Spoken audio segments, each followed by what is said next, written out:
Daniel stood up before the entrees reached our table and struck his water glass with the back of a dessert spoon. It was a soft, ugly sound. Every server in the dining room stopped anyway. "Claire," he said, "if you can't respect my mother's place in this family, you need to leave our restaurant." Vivian sat beneath the amber glass light with one hand resting beside her untouched wine. My anniversary napkin was still folded across my lap. 10 years of marriage, 6 years of Mercer House, and my husband had just stopped service on a packed Friday night to throw me out of both. "This is my family's place," he added. Across the dining room, every employee turned toward me. Not Daniel, me. Marisol stood at table 12 with a peppermill suspended over a rib eye. Lucas was halfway through, setting down 2 hot plates. Through the kitchen window, I saw our line cooks waiting beneath the fluorescent lights. Daniel noticed. A pulse moved in his jaw. He had ordered me to leave, but they were waiting for my answer.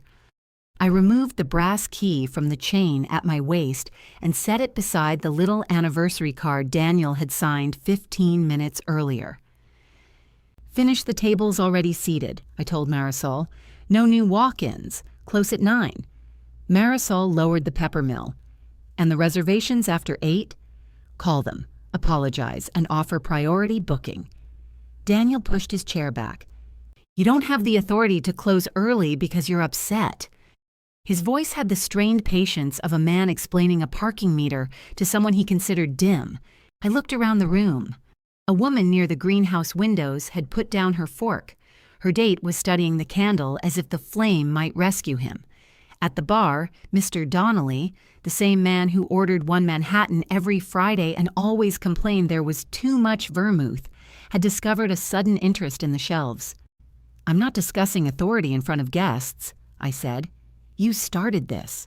Vivian finally lifted her wine. "Daniel, let her go. Claire needs time to regulate herself." That almost made me laugh. Vivian had spent 2 hours regulating the evening down to the flowers. She had changed my seat, sent back the first bottle of champagne because it wasn't cold enough, and asked our pastry chef to remove the chocolate lettering from our anniversary cake because it looked provincial. I stood. Daniel lowered his voice. "If you walk out now, don't expect to come back tomorrow and pretend this didn't happen." There was the unanswered part, the thing beneath the insult. He wasn't afraid I would leave. He was afraid I wouldn't return on schedule. I took my coat from the back of the chair. "Claire," he said. For 1 second, the old reflex pulled at me. Ask what he meant. Make him soften it. Give him a private doorway out of the public cruelty. Then Vivian reached for the brass key. I picked it up before her fingers touched it. "I'll return this when we've inventoried what belongs to me," I said.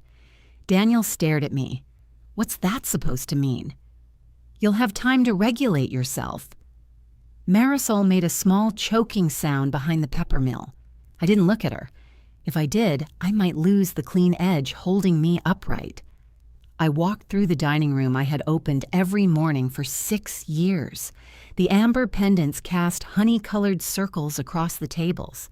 I had found those lights at an architectural salvage warehouse and spent 3 weekends cleaning grease from the glass with vinegar and old cotton towels. Daniel had called them junk until the first magazine photographer said they gave the room character. At the host stand, 2 menus waited beneath Vivian's leather planner. A gold card had been tucked into each one. Mercer House Private Event. Vivian Mercer Directory slipped one into my coat pocket and walked out. The cold hit me hard enough to take my breath.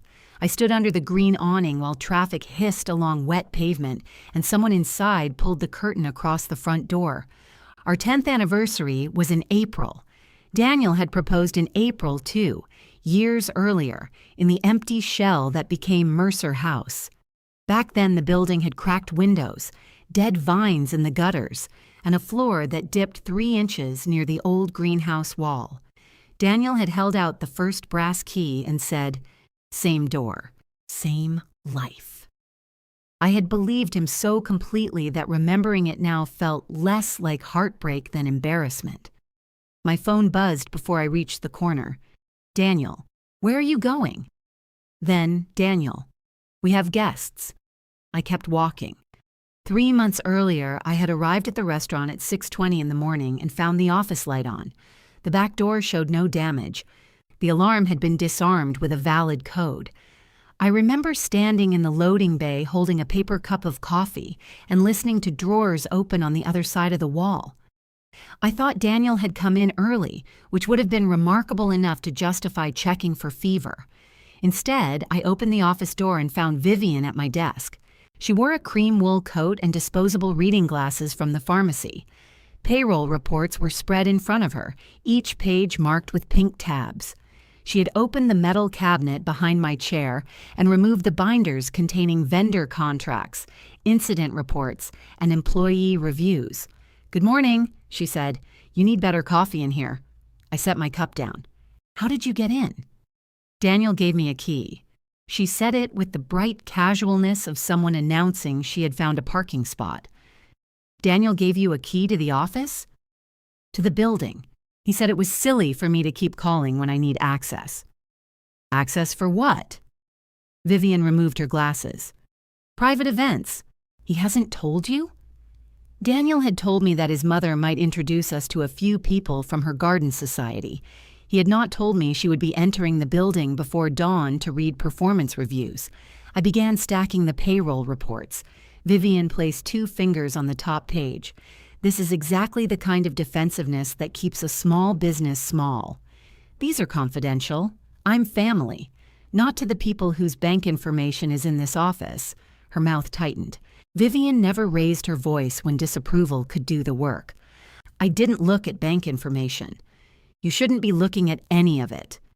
I noticed your dining room captain makes almost as much as the sous chef. Marisol handles scheduling, training, complaints, wine service, and half the things Daniel remembers to take credit for." "That tone is going to hurt you, Claire."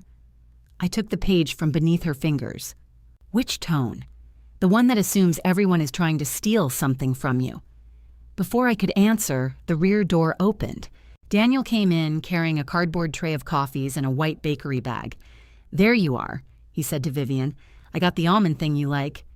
He kissed her cheek, handed her a coffee, and smiled at me as if the 3 of us had arranged breakfast. I held up one of the copied keys. It had a strip of blue tape around the head. "What is this?" Daniel glanced at it. "A key." "To our office." "To the restaurant." "You gave your mother a master key and the alarm code. She's helping with events. She's reading payroll files."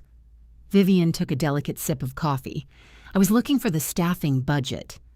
"Which is in the event packet I sent you. You sent a summary, because that's what you need." Daniel set the bakery bag on my desk. "Can we not do this first thing in the morning?" "I've been here 90 seconds. "Exactly." He said it like my speed was the problem. I asked him to take the key back. He rubbed both hands over his face and looked toward the ceiling. "Mom, would you give us a minute?" Vivian folded her glasses and slipped them into her purse. She took the almond croissant with her. At the door, she paused. "If you want serious clients, you'll need to become more comfortable with oversight." When she was gone, I closed the door. Daniel leaned against the file cabinet. "You embarrassed her." She was sitting at my desk. Our desk. My computer was open. She wasn't snooping. She had employee reviews spread across the blotter. She's enthusiastic. Burglars are enthusiastic. He almost smiled. Almost. For a second, I saw the man who used to make jokes with me while we sanded tables at midnight. Then loyalty settled over his face like a second expression. "She's lonely," he said. I stared at him. "So, you gave her keys?" "She knows people with money. We need event business. You know we do." We did. January had been brutal. February worse. 2 private dinners could cover a week of payroll. 4 could give us room to repair the walk-in before summer. Then give her access during business hours. She hates being treated like an outsider. She is an outsider to confidential records. She's my mother, and I'm your wife. Daniel's eyes changed when I said it, not with tenderness, with irritation, as if I had played a card he considered unfair. No one said you weren't. I should have understood then. Instead, I negotiated. Vivian could keep a key to the front door, but not the office, liquor cage, loading bay, or storage rooms. She could coordinate prospective clients through me and use the private room with a manager present. Daniel agreed. He kissed my forehead, took the blue taped key, and called me territorial in the affectionate voice he used when he wanted a fight to become a personality quirk. 2 weeks later, I found Vivian alone in the liquor cage counting our better bourbon. After that came the favors. A luncheon for 12 became 23 when Vivian invited women she couldn't possibly exclude. She promised them complimentary champagne without telling me. She let a cousin take home 4 portions of braised short ribs because he had recently separated and wasn't eating properly. She booked the greenhouse room on a Sunday we had reserved for electrical work, then told Daniel I had deliberately humiliated her when I refused to serve 50 people beside an open junction box. Each incident was small enough for Daniel to defend. Each defense required me to become slightly less reasonable in order to describe the accumulating shape. At home, he would loosen his tie, stand at the kitchen counter, and ask why I couldn't let one thing go. "Which one?" I asked him once. He opened the refrigerator. "See? That's what I mean." By March, Vivian had started referring to the private room as my room. She replaced the simple printed menus with heavy cream cards that cost more and were harder for the servers to read in low light. She moved the host's supply drawer because she didn't like seeing spare pens.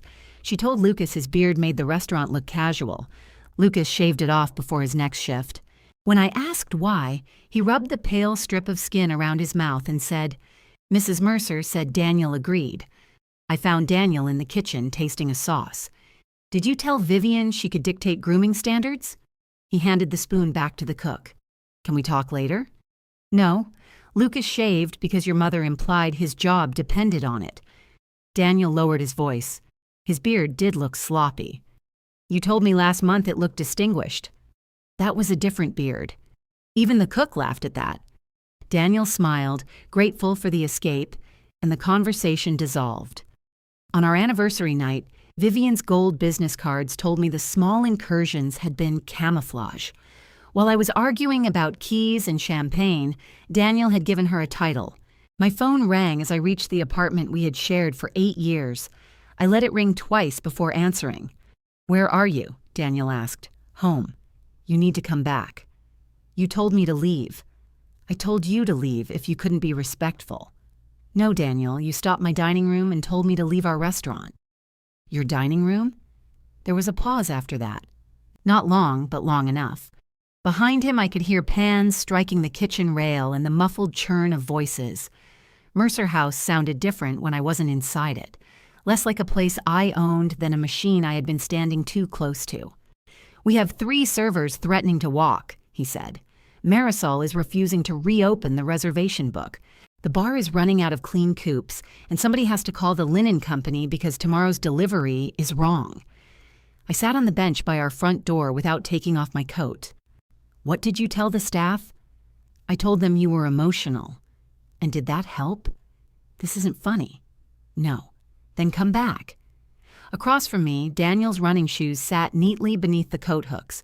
One lace was tucked inside the left shoe, the way I always fixed it so he wouldn't step on it in the morning. I pulled the gold business card from my pocket. "How long has Vivian been director of private events?" Silence. "Claire will discuss titles later." "How long?" "It isn't official." She printed cards. She got ahead of herself. "With your last name and our logo." "Our last name," he corrected. I looked down at the brass key in my palm. The teeth had worn smooth and bright from 6 years of locks. "The linen company's number is in the vendor binder," I said. "You know they only deal with you. Then you should introduce yourself." I ended the call, untucked the lace from his shoe, and carried my coat into the bedroom. I folded it over the back of a chair and opened the closet. My overnight bag was on the top shelf, behind a stack of towels we kept for guests who almost never came. I packed underwear, 2 sweaters, black work pants, toiletries, and the soft gray t-shirt Daniel hated because the collar had gone crooked. Then I stood in front of my shoes and realized I had no idea what kind of footwear the destruction of a marriage required. My phone rang again. This time it was Marisol. "I'm not calling to convince you to come back," she said. "Good. I'm calling because Daniel told me to reopen, and I told him you closed the floor. You should do what protects your job. He said he owns the restaurant. He owns half. That's what I said." Despite everything, I smiled. That was probably unhelpful. I'm rarely helpful after 9. In the background, someone dropped a tray. Marisol covered the phone and called, "Leave it, Lucas. You'll slice your hand." Then she came back. "Are you all right?" "No." "Okay." It was the most comforting thing anyone had said to me all night. "Did everyone get their breaks?" I asked. "Claire, did they?" "Yes. I sent the kitchen first." Owen's furious. Owen Blake, our sous chef, considered any disruption to service a personal attack by the universe. He was talented, fast, and so ambitious, he practically leaned forward while standing still. "Tell him I'm sorry." "I'm not telling him that." "Marisol, he already thinks you protect him from Daniel. Let him discover whether that's true." I closed my eyes. "Don't quit tonight," I said. "I wasn't planning to.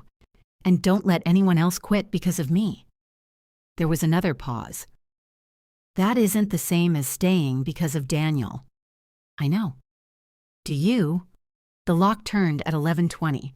I was sitting at the kitchen table with my laptop, a yellow legal pad, and every account I could remember written in 2 columns, Mercer House and Claire Doran Catering. I had used my name for the catering business because Daniel said Mercer House sounded too formal for boxed lunches and small receptions. For 4 years, those unglamorous jobs had paid for extra prep labor, emergency plumbing, a new ice machine, and countless little restaurant expenses that never made it onto Daniel's vision boards. He came in alone. His tie was stuffed into his coat pocket. There was a streak of something dark on his cuff, probably balsamic reduction. He saw the overnight bag beside the door and stopped. "You're leaving?" "You seemed clear." "I told you to leave the restaurant. I didn't tell you to move out." That distinction isn't helping. Daniel dropped his keys into the ceramic bowl on the counter. Mine usually landed beside them. The bowl had been a wedding gift from Vivian. She had called it artisan, though I later found the same one at a department store in 3 colors. "We lost almost $4,000 tonight," he said. "You didn't lose it. You chose to close. You told them to close. After you ordered the person running the floor to leave. You weren't running the floor. We were having dinner." I stared at him. He pulled out a chair, then changed his mind and stayed standing. I shouldn't have said it that way. "What way?" "In front of everybody. So you should have thrown me out privately." "That isn't what I mean." "What do you mean?" "I mean you pushed me." There it was, offered so naturally he almost made room for me to accept it. I turned the laptop toward him. "Did you appoint your mother director of private events?" "We talked about it." "Did you agree?" "Provisionally." "When?" "Claire, it's midnight." "When?" He looked toward the dark window. "January. The copied key. The payroll reports. The Garden Society luncheon. 3 months of him watching me negotiate boundaries around a decision he had already made. Why didn't you tell me?" "Because you would have reacted exactly like this." "I'm reacting to being lied to. You hate every idea she has before you hear it. She moved a booked event into the main dining room without telling us. She brought in $9,000 last month and cost us nearly 3 in comps, overtime and product. Still 6,000. Before overhead. Here we go." He spread his hands. "There is always a reason nothing counts." I looked at him and saw how tired he was. Not tired from the service, tired of me being able to name the cost of things he wanted to call success. He sat across from me. "Mom has relationships we don't have," he said. "The restaurant needs new energy." "Then why do you still need me?" His expression softened, but not in the way I wanted. It was the softness people use when approaching a frightened animal. Because we're a team. You made a management decision with your mother in January. Tonight you announced it at our anniversary dinner and told me the restaurant belonged to your family. You're taking that out of context. What context improves it? She is my family, you are my family. But when we disagree, one of us becomes a guest. He reached across the table. I moved my hand before he could touch it. That's dramatic, he said. No, dramatic was stopping service. He leaned back. What do you want me to do? Fire my mother? I wanted you not to hire her without me. That's already happened. Yes. The room went quiet. He glanced at the legal pad. What is this? A separation of accounts. His eyes sharpened.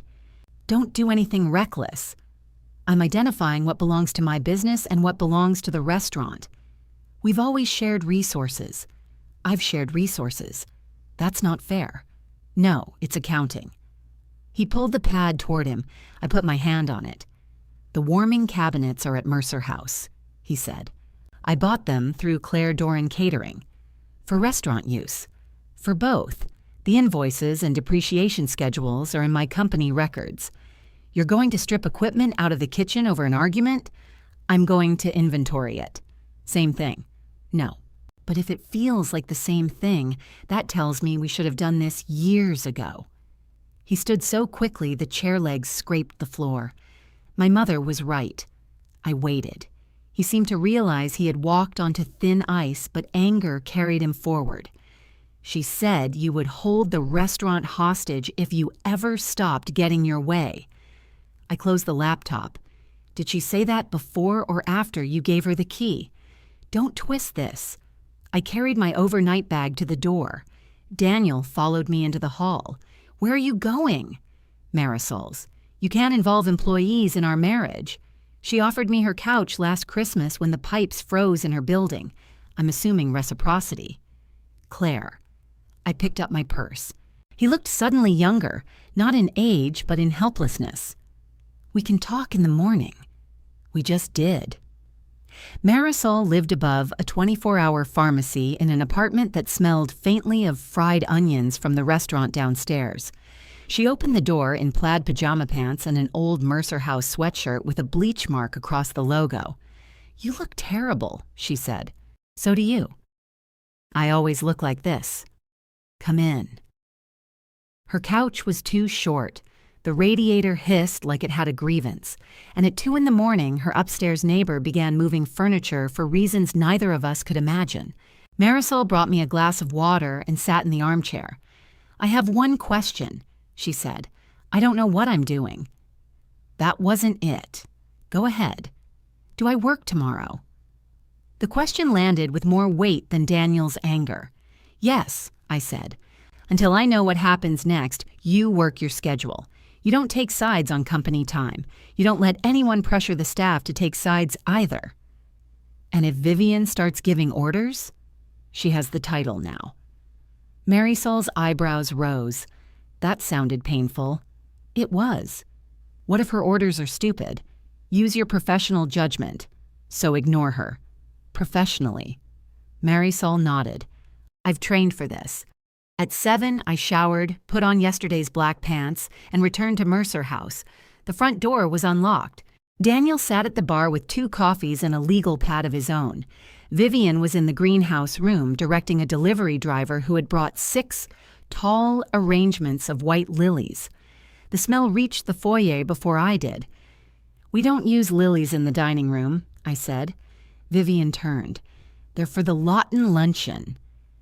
Mrs. Lawton is allergic. She didn't mention that. It's on her event sheet. Vivian glanced at the driver. Put them outside for a moment. He looked at me. Loading bay, I said. Keep them in water. We'll call the florist. His shoulders relaxed. A solvable instruction. He rolled the cart away. Vivian waited until the door swung shut. Was that performance necessary? Preventing an allergic reaction? Undermining me in front of a vendor. You selected flowers without reading the client notes. I selected flowers suitable for the room. They aren't suitable for the client. Daniel approached with one of the coffees. Can we begin again? He offered it to me. Oat milk, no sugar. Correct, as if remembering my coffee proved the rest could be repaired. I'm here to inventory my company's equipment and pull my upcoming catering files, I said. Vivian's gaze moved over my clothes. You slept elsewhere. Good morning, Vivian. Marriage should remain private. So should payroll. Daniel put the coffee down too hard. Some sloshed through the lid. Office, he said. My computer password no longer worked. I tried it twice, then looked at him. It's temporary, he said. I changed administrative access after you threatened to remove equipment. I said inventory. You left. Because you threw me out. From dinner, Claire. Not from the company. Vivian stood in the doorway. This circular conversation is why decisive leadership matters. I turned to Daniel. I need access to my catering contracts. We'll send you anything that's yours. There are client deposits in that system. Restaurant clients, my clients. Then give me a list, so you can decide which business belongs to me. His face closed. So we can avoid confusion. The real change wasn't that he had locked me out. It was that he expected me to prove I deserved entry. I walked past Vivian to the storage room. The two portable warming cabinets stood beside the banquet shelving, each with Claire Doran Catering stenciled on the back in black paint. Beside them were my insulated carriers, induction burners, sheet pans, folding service stands, and the rolling rack I had bought after our first corporate contract. Owen came through the kitchen door and stopped when he saw me. Are you taking all that? He asked. I'm making a list. We need the burners for tonight. Then use them tonight. He folded his arms. And tomorrow? I don't know yet. That's comforting. I'm sorry. You said that last night, too. I meant it both times. He glanced toward the office. Daniel says I may be moving up. That could be good for you. You don't sound like it. I think you're talented. I also think you should ask exactly what authority, pay, and support come with whatever he offers. His arms loosened. Are you coming back? He asked. I don't know. He nodded once, disappointed in a way that made me want to promise something reckless. I spent 3 hours photographing serial numbers and matching them to invoices. Daniel followed me at first, disputing a mixer, 2 stock pots, and a vacuum sealer. Then Vivian needed him to approve a revised menu, and he disappeared into the greenhouse room. At 11, I packed my catering binders into 2 file boxes. I left every item of equipment in place. On top of the warming cabinet, I found 6 more brass keys with blue tape around their heads. Front entrance, office, storage, liquor, loading bay, cash room, a complete set. Vivian appeared behind me. Daniel worries about being unable to reach things, she said. He gave you these after promising me he took the first key back. He didn't want another argument. I gathered the keys in my palm. They clicked together, bright and ordinary. You could have refused them. And leave my son unsupported? By his wife? Vivian's expression did something unexpected. It softened.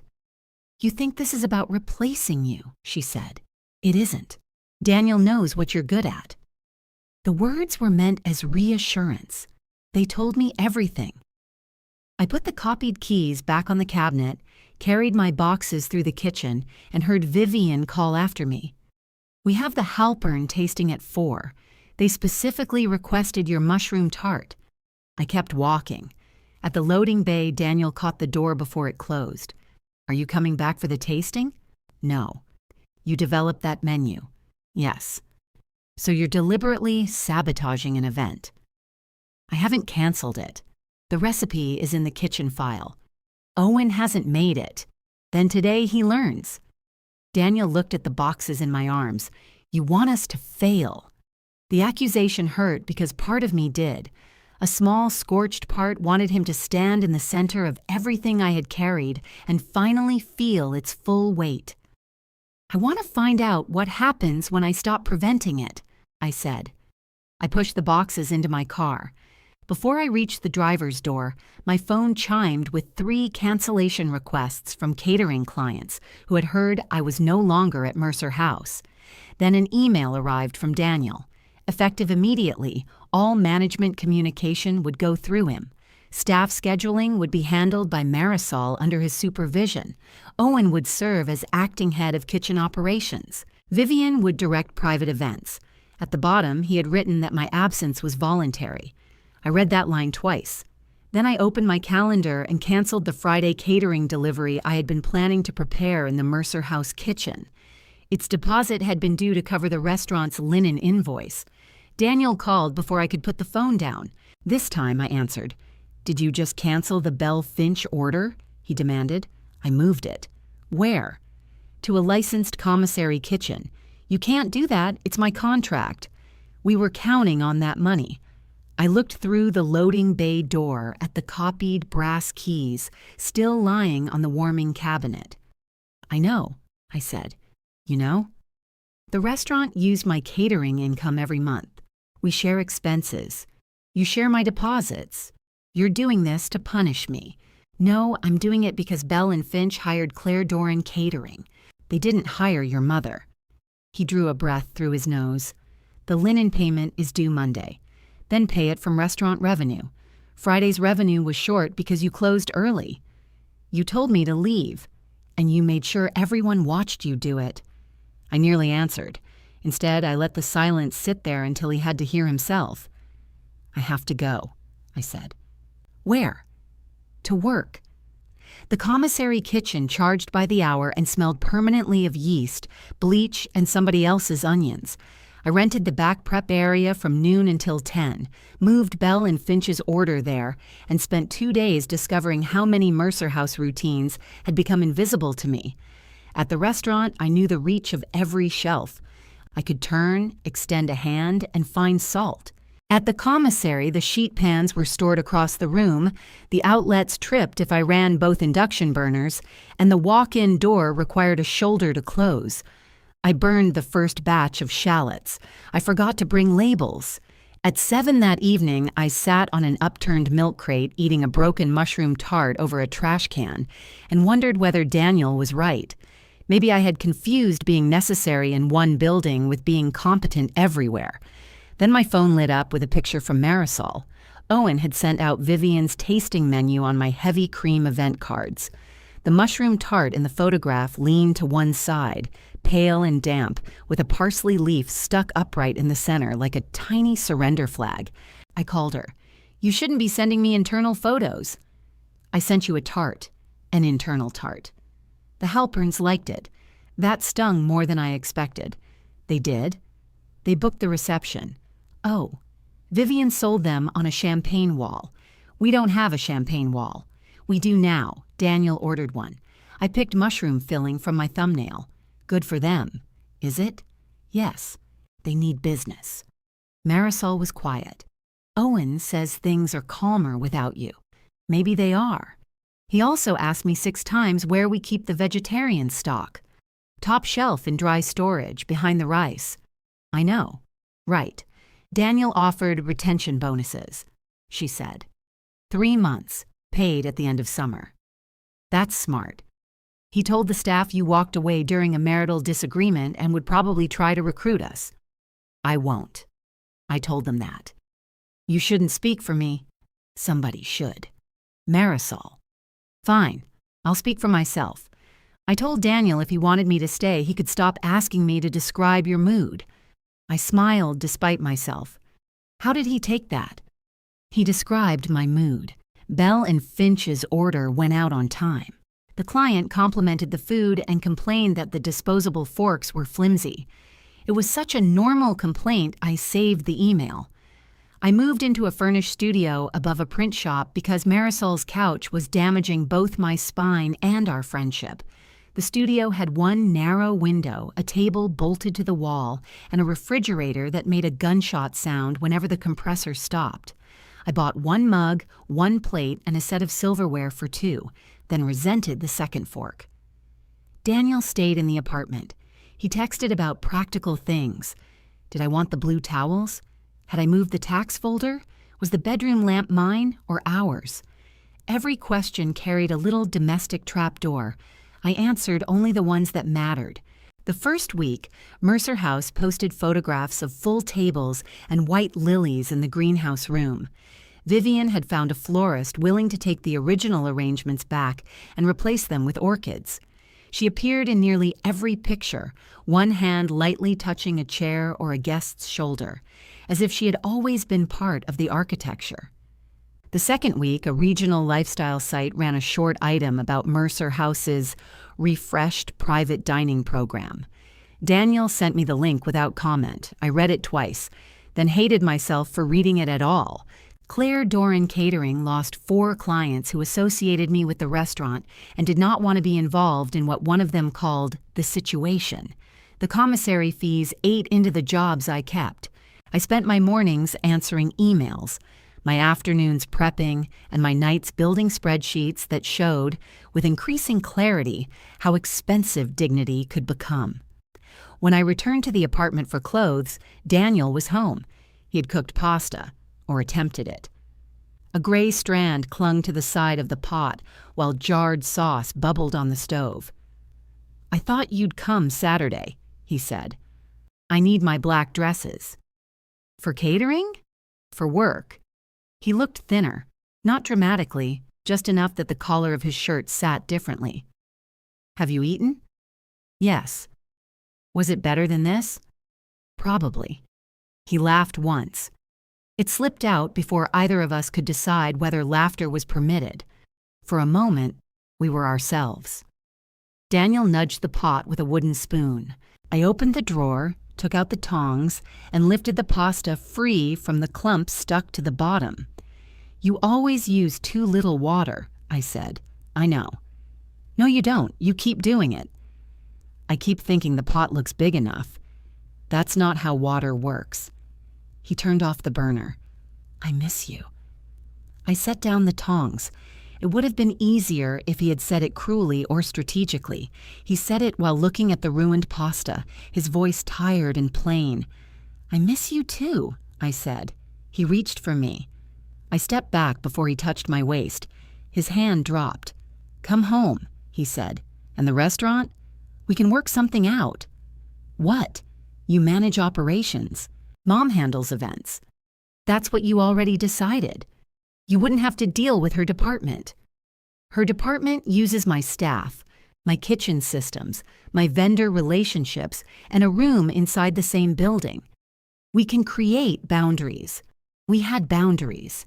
His eyes flicked away. I went into the bedroom and pulled 2 garment bags from the closet. He followed but stayed in the doorway.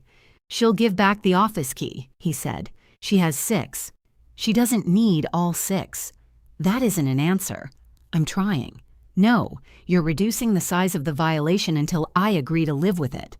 Daniel leaned against the frame. "What do you expect me to tell her? That my wife wins?" I zipped the first garment bag.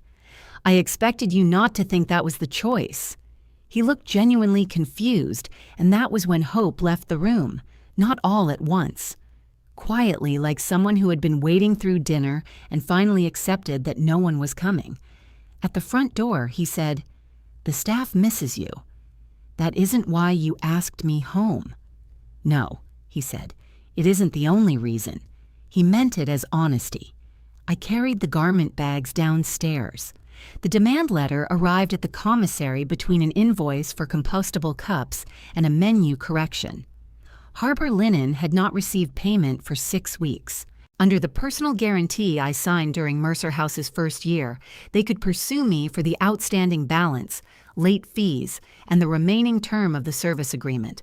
The total was $18,640. I called Daniel. "It's being handled," he said. "How?" "We're changing linen companies. That doesn't erase the balance. Harbor's prices are ridiculous. They extended credit when no one else would, and they've made their money back. That isn't how contracts work." He went quiet. I pressed my fingers against my forehead. "Did you stop paying them because I moved Bell and Finch?" "We had to prioritize payroll. Why didn't you tell me? You left." "I am personally liable. You signed that for the company. That sentence doesn't change the signature.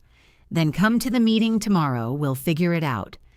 The meeting included Daniel, our accountant, a tired commercial attorney we had used for the lease, and Vivian, who arrived with a leather folder she never opened. The attorney explained that my guarantee was real, Harbor's demand was enforceable, and leaving operations did not remove my obligations as an owner.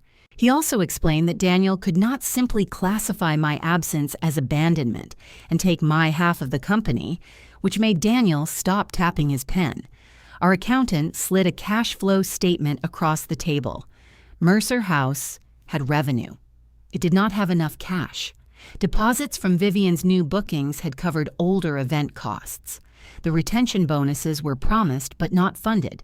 The champagne wall had been purchased rather than rented because Vivian believed owning it conveyed seriousness. "It's an asset," she said. "It's acrylic with holes in it," I said. "It photographs beautifully." The attorney removed his glasses. "Could we stay with the financial statement?" I proposed two options. Daniel could buy my share at a valuation adjusted for the debt, with my guarantees refinanced or released. If he could not finance a buyout, we would bring in a broker and sell the restaurant as an operating business. Until then, I would return for limited transition work at a documented rate, with no assumption that my catering revenue belonged to Mercer House. Daniel stared at me. "You want to sell?" "I want to stop being liable for decisions I'm locked out of making." Vivian leaned forward. "This is an emotional response to a temporary disagreement. Harbor Linen is requesting $18,000, which proves your systems were unsustainable. Our system included paying them." Daniel asked the attorney whether I could force a sale. The answer was complicated, expensive, and uncertain. His shoulders relaxed slightly. "I'm not selling," he said. "Then buy me out." "At what?" "The business is worth less because you walked away." The attorney looked down at his notes. I felt the blow, then saw the opening inside it. "Put that in writing," I said. Daniel's face changed. Our accountant cleared her throat. Perhaps both sides should avoid making valuation arguments without support. After the meeting, Vivian followed me into the parking lot. "You frightened him," she said. "He should be frightened." "You enjoy that?" "No." She studied me as if checking for a lie. "The Glasshouse Association banquet will change the numbers," she said. 180 guests with a corporate events director attending. If it succeeds, we could secure quarterly bookings. If it succeeds, it will. Then Daniel may be able to buy me out. Her expression tightened. She had expected me to fight for the room, not use her success as an exit. "You would really let strangers have Mercer House?" I looked back at the greenhouse roof, its old panes flashing white in the afternoon sun.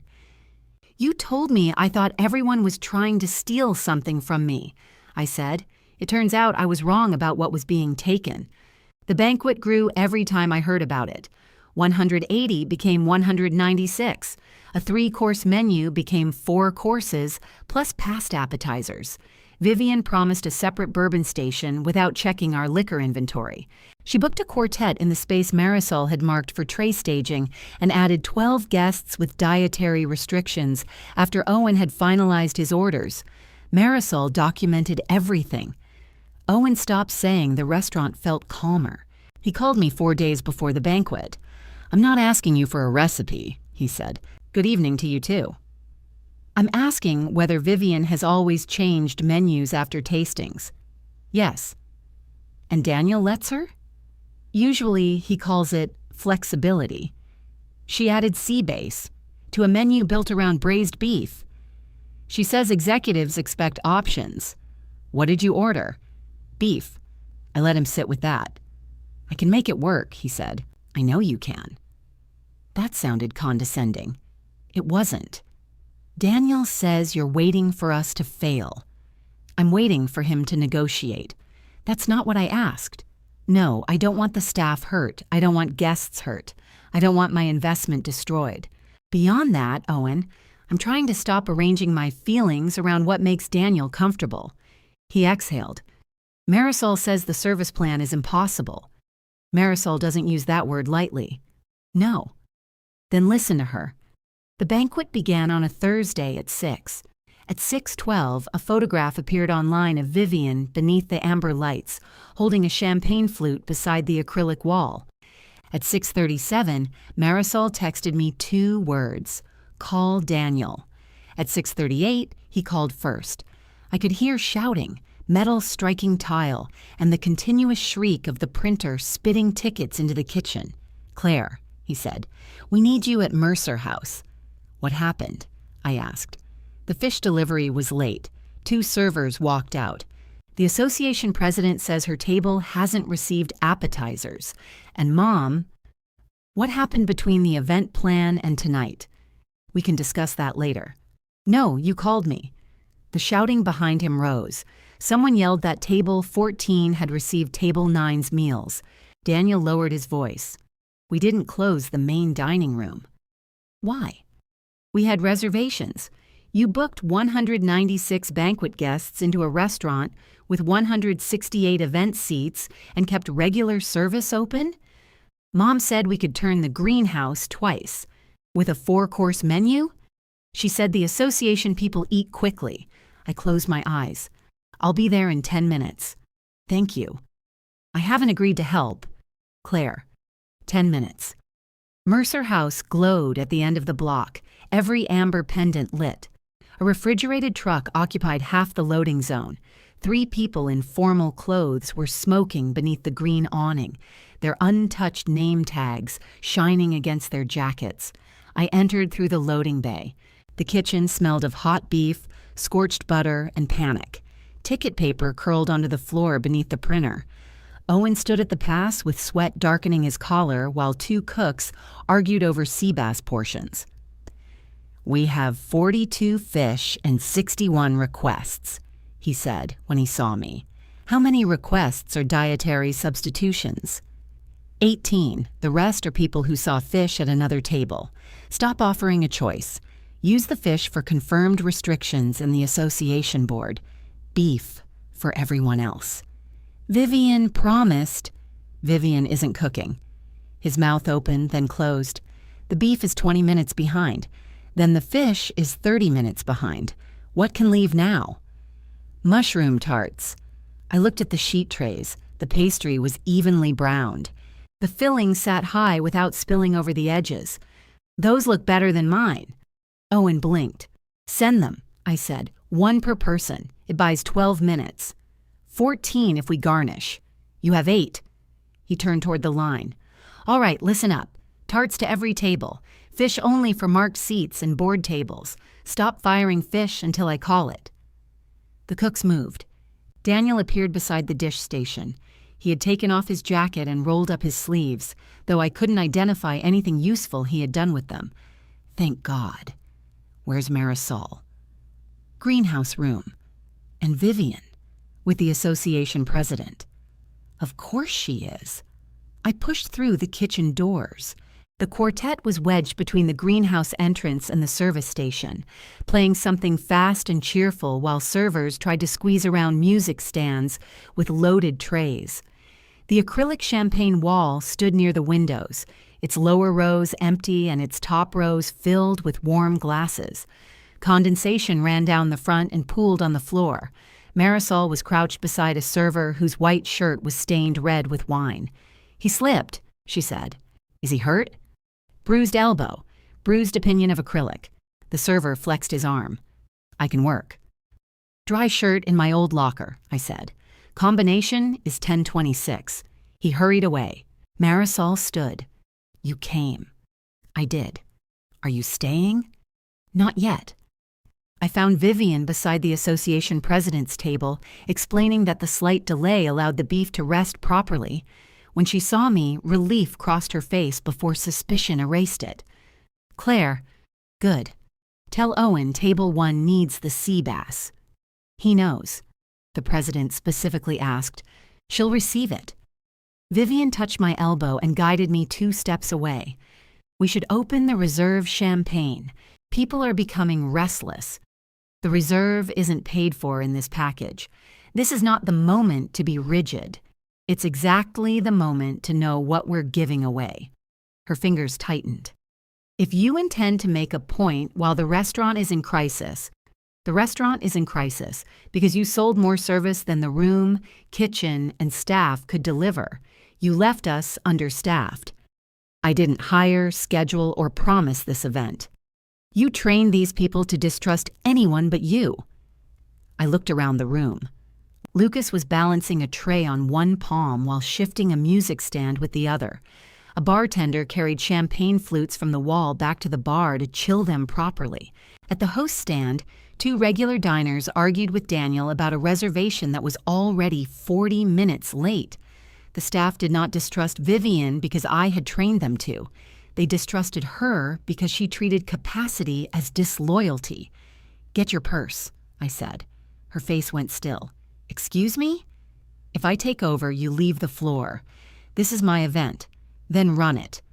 I walked toward Daniel. He met me at the greenhouse doors. "What do you need?" "A decision. Anything." "Be careful." His expression shifted. I took him into the office. My old computer sat on the desk beneath a framed photograph of Vivian greeting guests at the Halpern reception. 6 copied keys hung from hooks beside the file cabinet, their blue tape marked in her handwriting. Daniel closed the door. "Tell me what you need for tonight." "Your mother off the floor. Full authority over service until the last guest leaves. Tomorrow morning, you tell our attorney to proceed with the operating separation I sent Tuesday. You have 30 days to produce financing for a buyout and releases from my guarantees. If you can't, we engage the broker and list Mercer House." His face drained. "You're holding the banquet hostage." "No, I'm offering professional help to a business that locked me out." "We can't make that decision now." "You made the decision to call me. We're married." "You remembered that when you needed me." He paced once between the desk and the cabinet. "If this event fails, it damages your share too." "I know. That's why this choice is difficult. You want me to agree to sell under pressure. I asked you when we were sitting in an attorney's office. You said no because you thought my half would become cheaper the longer I stayed away. That isn't what I meant." "It's what you said." Someone struck the office door. Owen pushed it open without waiting. "I need an answer," he said. "Are we cutting a course?" Both men looked at me. The same question passed through the kitchen behind him. I could see it in the line cooks' faces, in Marisol standing beyond the door, in Lucas wearing my spare black jacket over his clean shirt. They were waiting for one answer. Daniel saw it again, just as he had at our anniversary dinner. This time, he did not tell himself they were being manipulated. "Cut the soup course," I said.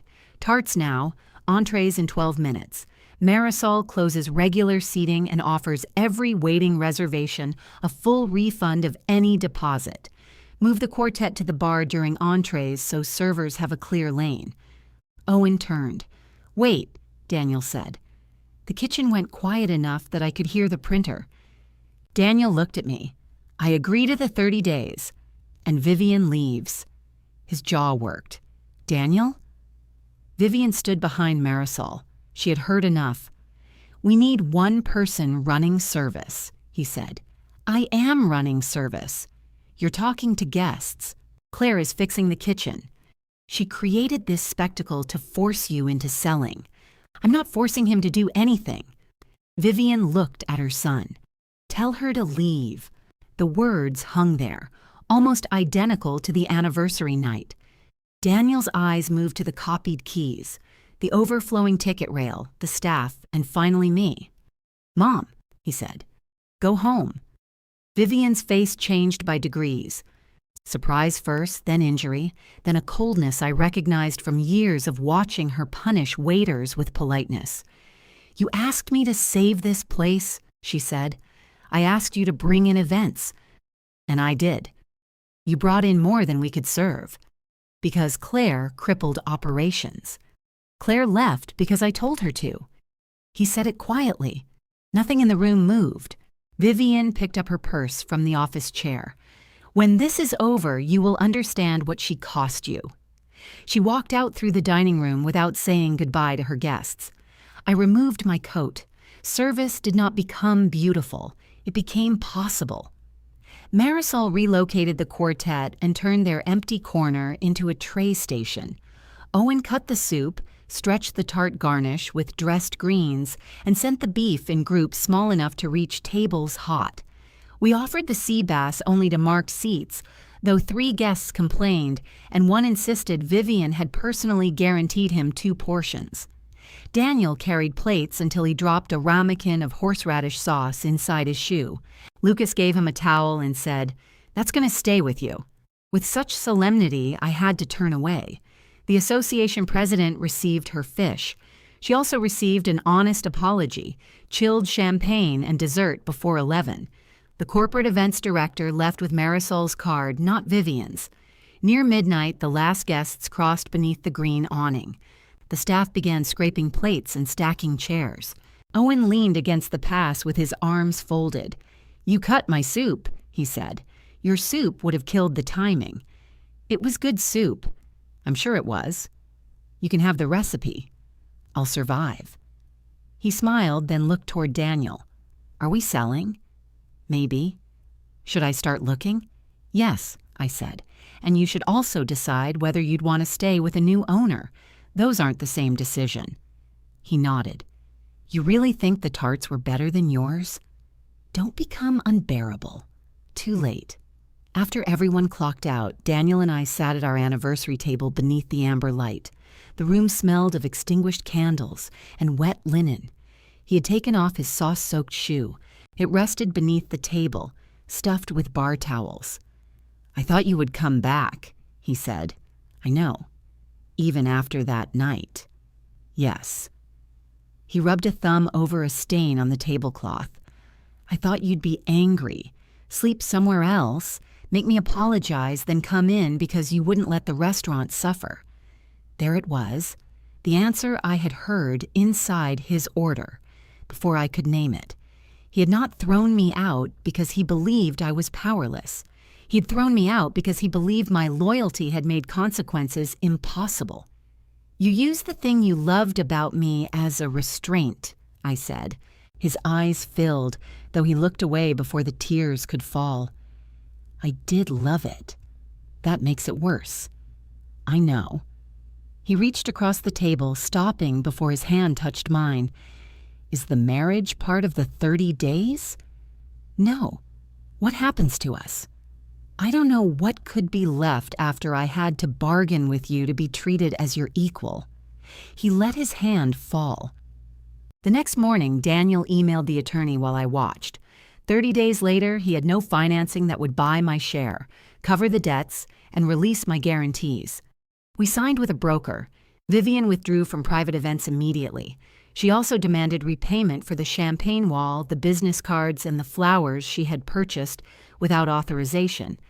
Daniel refused. Their arguments moved from the restaurant office to the apartment, then to silence. Mercer House took 5 months to sell. The buyer was a local hospitality partnership that wanted the greenhouse, the staff, and the neighborhood reputation more than the Mercer name. The sale price did not make either of us rich. It paid harbor linen, cleared the equipment balances, funded the promised retention bonuses, and released my personal guarantees. There was enough left for Daniel and me to divide after the divorce papers were filed. Owen stayed and became head chef under the new owners. Lucas grew his beard back. Marisol resigned 2 weeks before closing because she said she had spent enough years making other people's emergencies look intentional. She came with me to inspect a former bakery kitchen on the other side of town.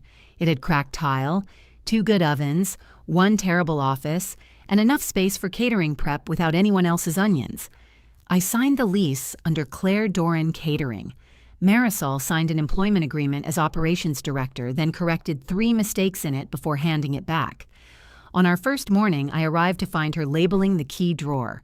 "Front," she said, dropping in 1 brass key.